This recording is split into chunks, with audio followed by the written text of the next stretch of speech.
Am I the asshole for refusing to help with my kids during my planned postpartum recovery period?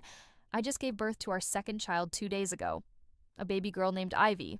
We planned a home birth in Ashland, and everything went beautifully. This wasn't spontaneous. It was a decision my husband Darren and I made together after months of discussion, including a detailed postpartum recovery plan that I was very clear about from the beginning.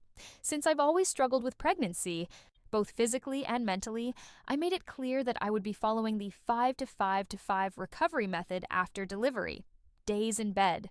Just me and Ivy. Skin to skin, nursing, resting. 5 days. On the bed. Light activities like reading to our older son Ezra, puzzles, writing in my journal, still no standing or chores. For days around the bed. Changing diapers, folding laundry, some tidying. But still mostly resting so I can heal properly before returning to work. We even prepped everything ahead of time. A freezer stocked with 30-plus meals, disposable kitchenware, clean linens, and daily routines written out for Darren, who agreed 100% to the plan, even though he seemed hesitant at times. I reminded him that he was the one more eager to have a second child than I was, and we agreed this was a fair compromise. Fast forward to now, Ivy has been colicky, barely sleeping unless she's walked around or rocked. Ezra has been throwing tantrums from the shift in attention and energy at home. Darren has had to manage everything. Diaper duty, cooking, really just reheating, dishes, again, mostly disposable, walks with our dog Penny, and keeping Ezra entertained.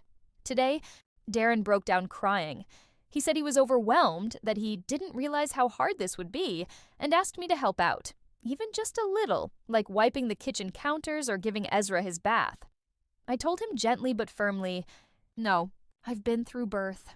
I need this rest. I'm not going to risk tearing or delaying my recovery because he underestimated what solo parenting for a couple of weeks would look like. I'll be back to full-time work soon, and I won't have this chance to rest again."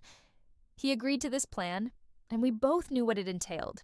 He said I was being selfish, that parenting isn't about rules and recovery plans, but doing what's needed when it's needed. His sister Bree even texted me saying, "I'm using motherhood like a contract." But I don't think I'm being unreasonable. I planned, I communicated, and now I'm sticking to the boundaries I set so I can be a better mom after recovery. So, am I the asshole for refusing to step in early even though my husband is overwhelmed?